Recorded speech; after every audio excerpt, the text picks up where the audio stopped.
Les antivaleurs sous les fourches codines de nos chroniqueurs.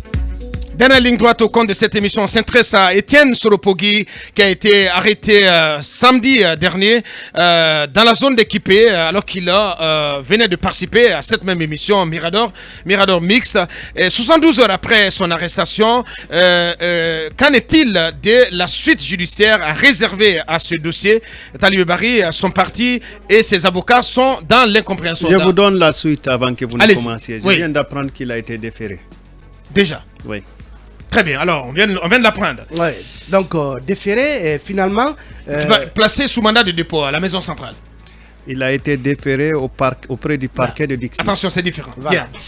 Déféré auprès du parquet, donc de la direction centrale des investigations judiciaires de la gendarmerie au parquet de Dixine. Est-ce que la suite pourrait être ou qu'on le laisse rentrer ou qu'on le place sous mandat de dépôt. Sous mandat de dépôt, donc on en saura davantage certainement dans d'ici ce soir. D'ici ce soir. Donc il y a eu cette déclaration, ce communiqué du parti Nos Valeurs Communes, dont Soropogui est le président, et dans laquelle ils s'en prennent notamment à ce qu'ils appellent les contre-vérités distillées par le ministre de l'administration du territoire. Vous vous rappelez qu'hier, le ministre Morikonde en parlait ici, et il nous faisait comprendre que Étienne Soropogui faisait déjà l'objet d'une sorte de convocation, et qu'il s'était caché et n'avait pas répondu à cette convocation. Donc son parti parle de kidnapping et de séquestration. Ils estiment que ils disent donc qu'il n'a jamais été notifié, et ils sont formels là-dessus, au président Étienne Soropogui en personne, à son domicile ou ailleurs, une convocation de quelque nature que ce soit. Son arrestation est donc illégale, arbitraire, irrégulière.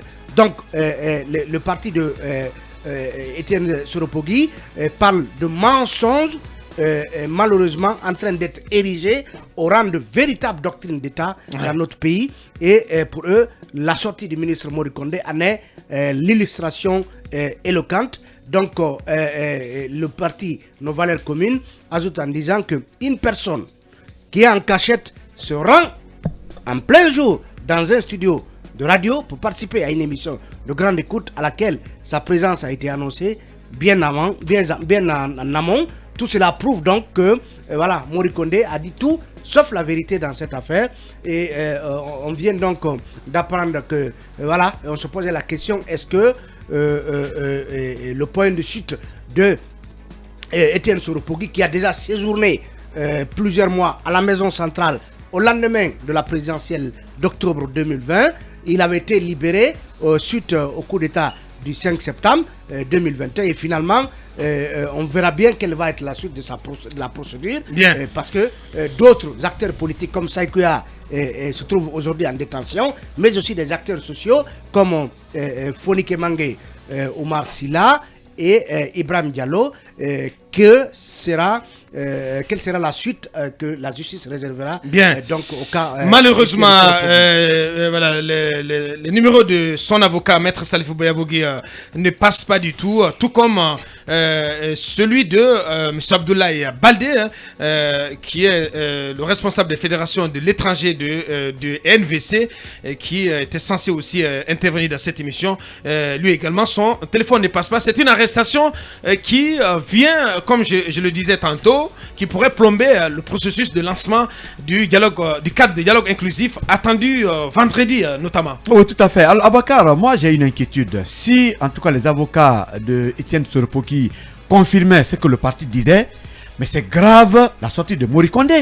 Pour un ministre de l'administration du territoire qui doit organiser les élections, si ces propos ne sont pas vérifiés, ça veut dire que le pays est dans une crainte totale. Parce que, oui, Abakar, un ministre, oui, il a raison. Mais attendez, c'est un ministre de l'administration du territoire qui affirme que Étienne était porté disparu avec des convocations et que son parti et son avocat disent le contraire.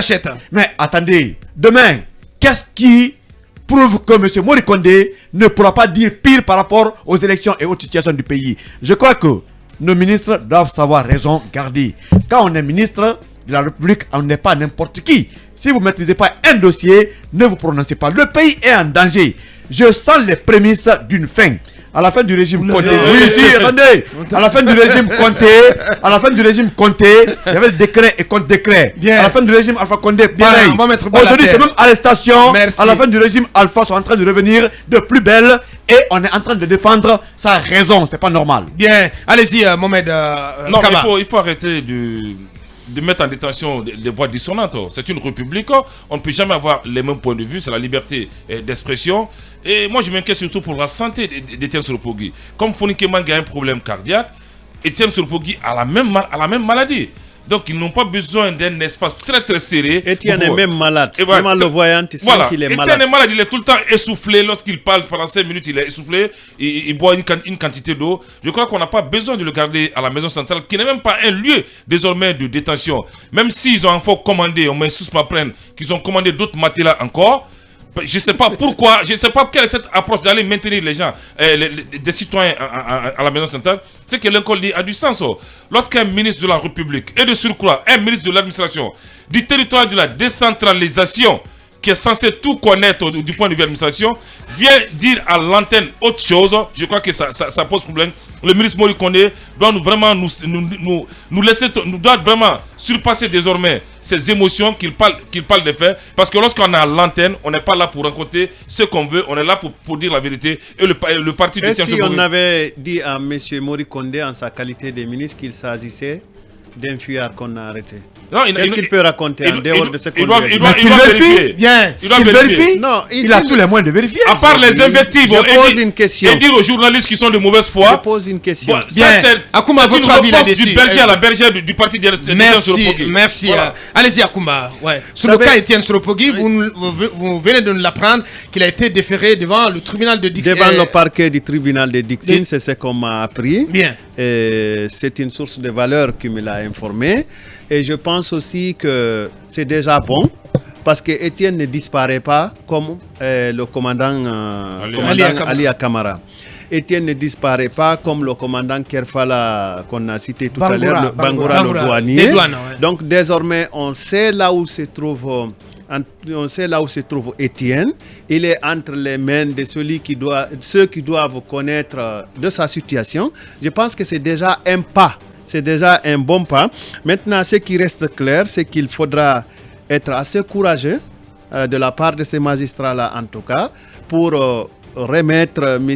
Etienne Solopogui en liberté.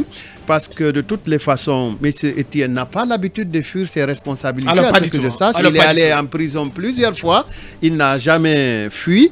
Et je pense que la justice pourrait nous offrir ce cadeau-là pour nous dire le dialogue ne sera pas bloqué pour une raison, quelle que soit la gravité de ce qui s'est présenté. Absolument. Le dialogue ne sera pas bloqué. Voilà, je pense que les magistrats seront assez courageux pour dire le droit. Bien dit. Et cette dernière information donc en provenance de la CRIEF, vous l'avez appris ou pas, l'ancienne ministre de l'hôtellerie, Madame Fanta, ou c'est pas elle, Fanny Camara. Oui, Camara. Bien sûr. Oui, ancienne ministre de qui bénéficie d'un non-lieu. Voilà. D'un classement sans suite. D'un classement sans suite de la part du procureur Ali Touré. Voilà, ça veut dire que donc rien... ce dossier a été classé par le procureur spécial Ali Touré. Ça veut dire aucune donc il dit qu'il n'a pas matière à la poursuivre. Voilà. Je pense que peut-être qu'on commence à se reprendre du côté de la CRIEF.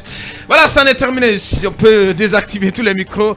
Ça en est terminé pour ce numéro. Grand merci à toute l'équipe technique sous la conduite de Alpha Diaouné, le Smart Tech, de Kalila Wada, le Wali Design. Merci également à Moustapha Vicky, le community manager qui nous a rejoint. Merci à tous les 6. Restez à notre compagnie. Les programmes continuent sur 95.3. Vous nous suivez à Kindia Labé sur nos fréquences, notre fréquence sur place. Derrière nous, c'est Dentegue avec Ousmane Tolo et toute sa team. Merci de l'attention. À demain. Au revoir. Vous avez suivi l'émission Mira, la grande messe de l'investigation journalistique, la plus grande tribune politique de la Guinée. Avec Aboubacar Diallo, Talibé Bari, Mamadou Ouri Diallo, Akoumba Diallo, Kabinet Fofana, Mohamed Kaba, Ibrahima Lincoln Souma, Mamadou Diambalde.